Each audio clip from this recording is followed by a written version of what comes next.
Bem-vindos! Hoje a gente vai fazer uma análise mais a fundo de um assunto que, assim, à primeira vista parece super técnico, né? Sim. Mas que tem umas consequências bem práticas no nosso dia a dia digital. A gente está falando de sistemas de armazenamento RAID Aham. e daquela prática bem comum de trocar HDs ou SSDs de tempos em tempos. Os materiais que a gente recebeu para essa análise trazem um ângulo bem curioso sobre isso, viu? Olá. Pois é, e essa ideia da troca periódica, ela parece fazer todo sentido, né? Tipo, trocar antes que falhe, prevenir para não remediar. Exato. É quase um mantra na gestão de TI. Só que as fontes que a gente analisou, elas colocam uma pulguinha atrás da orelha, sabe? Será que essa estratégia é realmente a bala de prata que a gente imagina? Ou será que, em algumas situações, ela pode acabar sendo, sei lá, um tiro pela culatra? Exatamente essa a questão central.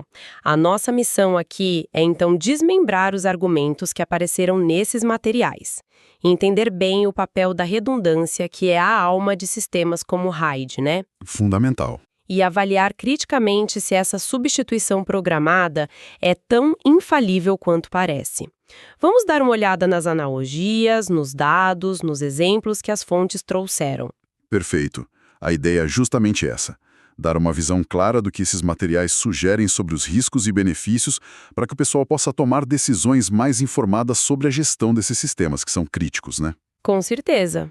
Então, bora começar a desembrulhar essa história? Vamos lá. Para começar, acho bom a gente nivelar um pouco o que é RAID. Basicamente, como os textos explicam, RAID é usar vários discos como se fossem um só. Isso. Vários discos independentes. Exato. Buscando principalmente duas coisas: performance e, o mais importante para nossa discussão hoje, segurança através da redundância. Isso mesmo. Redundância é a palavra-chave aqui. É ter uma espécie de plano B já dentro do sistema, sabe? Os materiais que a gente analisou usam umas analogias bem didáticas para isso. Ah, legal, tipo quais? Uma delas, que eu achei ótima, compara o sistema RAID a um supermercado que depende de entregas diárias. Supermercado, como assim? Imagina assim, o supermercado tem uma frota de caminhões para buscar os produtos frescos, certo? Se ele tiver só um caminhão e esse caminhão quebrar, Já era, fica sem produto na prateleira. exatamente. Agora, se ele tem caminhões extras, de reserva, mesmo que um quebre na estrada, outro assume a rota e a entrega acontece. O supermercado continua funcionando. Entendi. O RAID funciona com essa lógica: ter discos extras ou, na verdade, os dados distribuídos de uma forma inteligente para que a falha de um disco não pare o sistema todo. Faz sentido. E mencionaram outra analogia também, né? A do hospital. Sim, essa é ainda mais forte. A do hospital com múltiplos geradores de energia. É um exemplo bem crítico. Verdade. Se a energia da rua cai, o hospital não pode simplesmente parar. Imagina, equipamentos vitais, UTI, centro cirúrgico, precisam continuar funcionando. Nossa, sem dúvida. Por isso eles têm geradores de backup, que entram em ação na hora. A redundância ali salva vidas. No RAID, a redundância salva dados e mantém os serviços no ar. É a mesma lógica. E é importante lembrar, como as fontes ressaltam, que tem diferentes sabores de RAID, né? Os níveis. Exato. Vários níveis. Alguns, como o RAID 1, que é o espelhamento, basicamente duplicam os dados em discos diferentes. Outros, como o RAID 5 ou o RAID 6, usam umas técnicas mais complexas com paridade.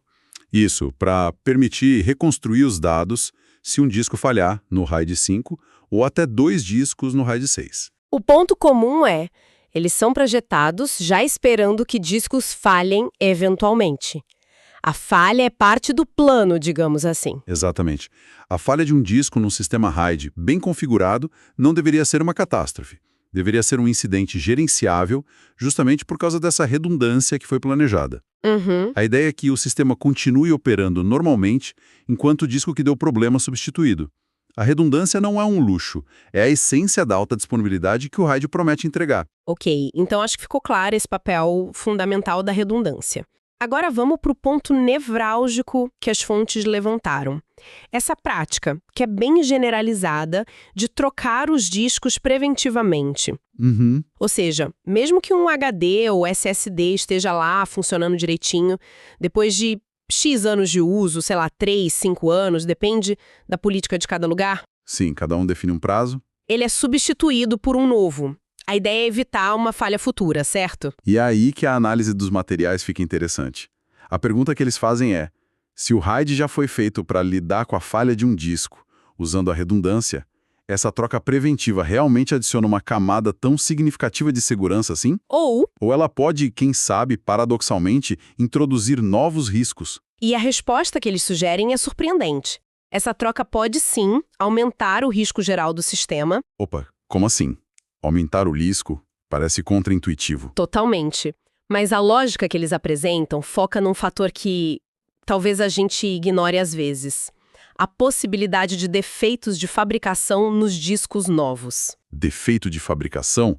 Mas um disco novo não deveria ser mais confiável que um antigo? Em teoria, sim. Mas novo não quer dizer perfeito, né? Os materiais até trazem um exemplo do mundo da tecnologia para ilustrar isso. Qual exemplo? Eles mencionam umas dificuldades que a Intel teria enfrentado com alguns processadores, acho que de 13ª e 14ª gerações. Segundo as fontes, foram reportados casos onde essas CPUs apresentavam uns picos de tensão meio doidos. Sério? Levando a instabilidade, desligamento, coisas assim. Entendi. E a conexão que os textos fazem é: se isso pode rolar com processadores que são componentes caríssimos, super complexos e que passam por testes de qualidade, assim, extremos, né? Exato. Testes rigorosíssimos. Então, o que dizer de HDs e SSDs, que são produzidos em volumes muito maiores? Essa é a lógica apresentada. Discos de armazenamento são produzidos aos milhões. E, embora passem por controle de qualidade, claro, a própria natureza do processo de fabricação em massa significa que sempre existe uma chancezinha, mesmo que pequena, de um componente sair da fábrica com um defeito latente, sabe? Um problema que talvez não apareça nos testes iniciais, mas que pode causar uma falha prematura logo depois de instalar. Entendi. Então, a cada troca preventiva, mesmo que o disco antigo estivesse ótimo, o sistema está sendo exposto a essa loteria de receber um disco novo que, por azar, está naquela pequena porcentagem de unidades com defeito de fábrica. É isso? Essa é a linha de argumentação que as fontes trazem. A troca preventiva, em vez de só eliminar o risco do disco antigo falhar por desgaste, ela introduz o risco do disco novo falhar por defeito de fabricação. E aí a questão vira: qual desses riscos é maior? O risco do desgaste do antigo ou o risco do defeito do novo? Exatamente. E as fontes tentam quantificar isso, né, com aquela comparação que envolve o tal do Six Sigma. Ah, sim, lembro disso. Como é essa comparação?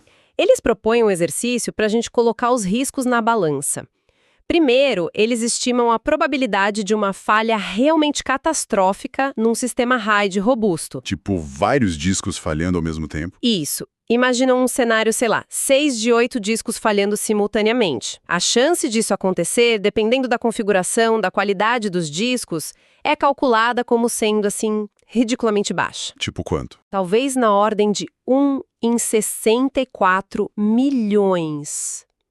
É quase um evento impossível na prática. Nossa, 1 em 64 milhões é realmente muito baixo. E como isso se compara ao risco de defeito de fábrica? Aí entra o Six Sigma, que é um padrão de qualidade industrial super famoso, considerado muito alto. Mesmo assim, o Six Sigma admite um certo número de defeitos, algo como 3,4 peças defeituosas por milhão produzido. Ok, 3,4 por milhão. É pouco, mas não é zero. Não é zero. E aí eles fazem a conta que você mencionou.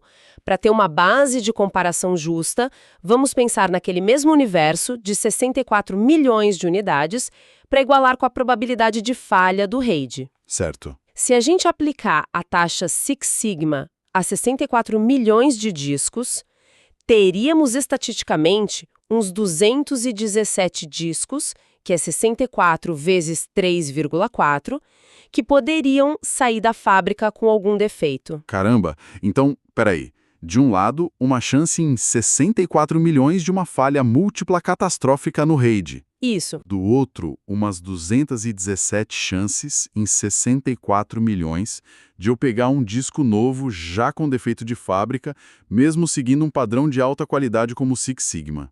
Exatamente essa comparação que os materiais fazem. E a conclusão que eles apresentam é direta. A probabilidade de você introduzir um disco defeituoso no seu sistema ao fazer uma troca preventiva pode ser significativamente maior do que a probabilidade daquela falha catastrófica que você estava tentando evitar. Nossa, isso muda completamente a perspectiva, né? Totalmente. A troca que parecia uma medida de segurança óbvia, quase indiscutível, passa a ser vista como uma fonte potencial de risco introduzido. É como, sei lá, trocar um pneu que ainda tem muita borracha por um novo que, embora pareça perfeito, pode ter um defeito estrutural escondido. Boa analogia. O risco de um estouro talvez até aumente logo depois da troca, nesse caso hipotético. É uma analogia interessante mesmo. E essa discussão toda ganha ainda mais nuances quando a gente considera as diferenças entre os HDs tradicionais e os SSDs, né? Que estão cada vez mais comuns. Sim, com certeza. Os SSDs não têm partes móveis, mas as células de memória flash deles têm uma vida útil limitada pelo número de ciclos de escrita. Exato. E os materiais entram nesse detalhe, diferenciando os tipos de células NAND flash. Eles mencionam, por exemplo, as células SLC, Single Level Cell. SLC. Essas armazenam só 1 bit por célula. Isso faz elas serem muito rápidas e extremamente duráveis. As fontes citam que podem aguentar teoricamente até 100 mil ciclos de escrita por célula. Uau, 100 mil? É muito. É bastante. São meio que o padrão ouro em durabilidade, geralmente encontradas em SSDs empresariais, de alta performance, mais caros também. E no outro extremo, o que eles mencionam? No outro extremo, mencionam as células QLC, Quad Level Cell. Essas armazenam 4 bits por célula. Ah, 4? E isso permite criar SSDs com capacidades enormes e um custo por gigabyte bem menor. Só que a durabilidade cai drasticamente. As fontes falam em algo na faixa de 1.000 a 2.000 ciclos de escrita por célula. Nossa, que diferença de 100 mil para 1.000 ou 2.000. Pois é. São mais comuns em SSDs para o consumidor final ou para cargas de trabalho que escrevem pouco. E claro, entre SLC e QLC tem as intermediárias, MLC e TLC. Entendi. E como essa diferença enorme de durabilidade afeta o argumento sobre a troca preventiva? O argumento apresentado é que, especialmente com SSDs de alta durabilidade, como os SLC ou mesmo um TLC, de boa qualidade, no ambiente empresarial, a vida útil real pode ser muito, muito longa. Aham. Os materiais dão até um exemplo hipotético.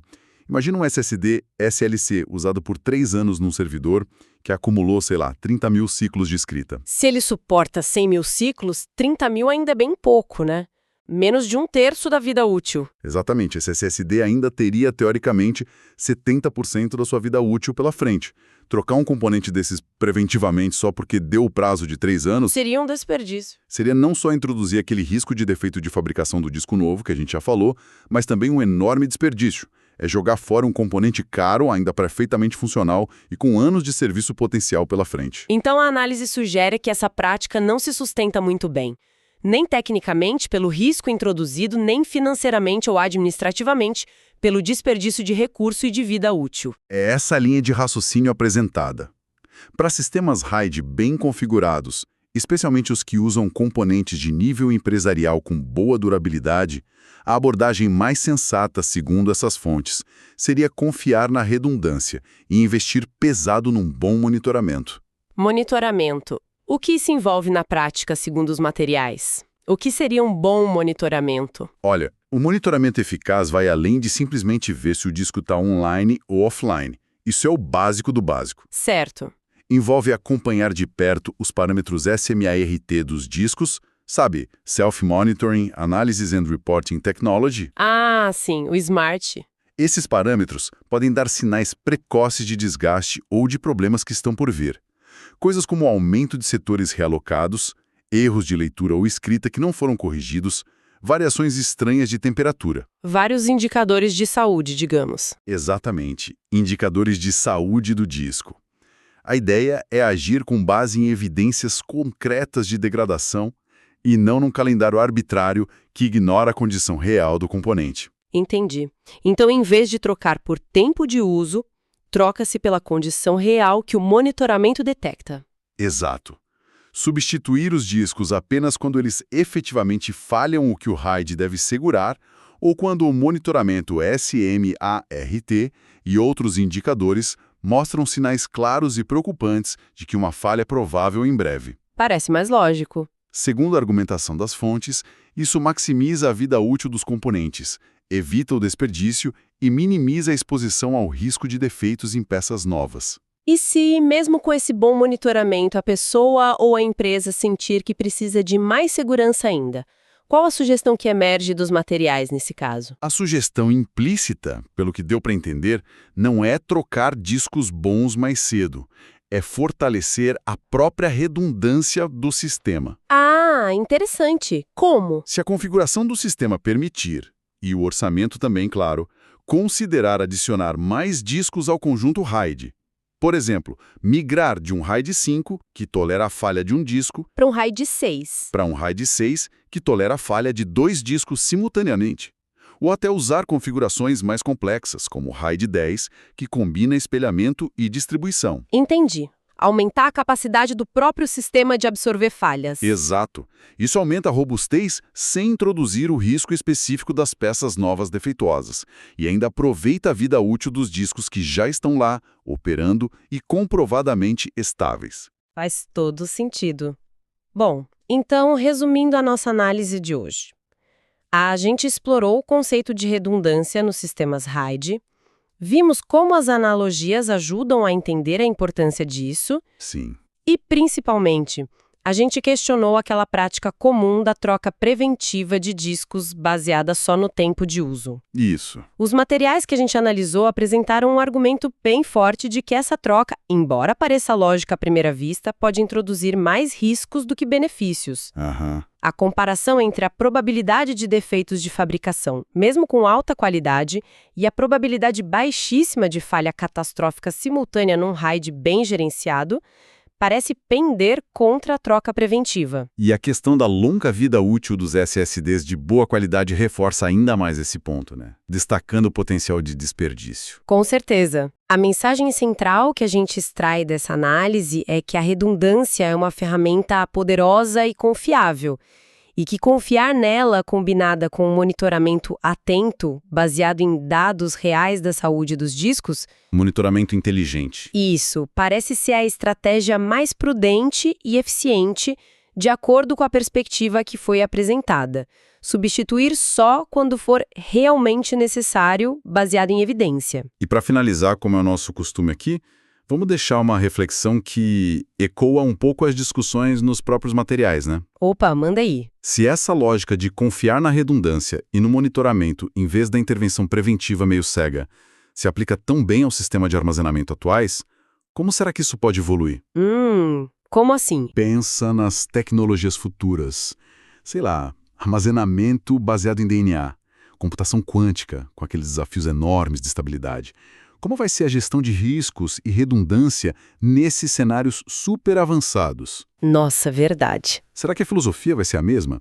Confiar nos mecanismos intrínsecos de correção e redundância ou a intervenção vai ter um papel diferente? Interessante essa provocação. E essa tensão entre deixa quieto o que está funcionando bem versus melhor agir antes que o problema aconteça. É um dilema constante na tecnologia, né? Sem dúvida. Onde mais será que essa balança pesa de formas inesperadas? Talvez na hora de decidir se atualiza um software crítico ou não. Na manutenção de infraestrutura? Exato. Fica aí a provocação para o pessoal pensar, para além dos discos rígidos e SSDs, onde mais essa dinâmica se aplica. Ótimo ponto para encerrar. Valeu pela conversa. Valeu!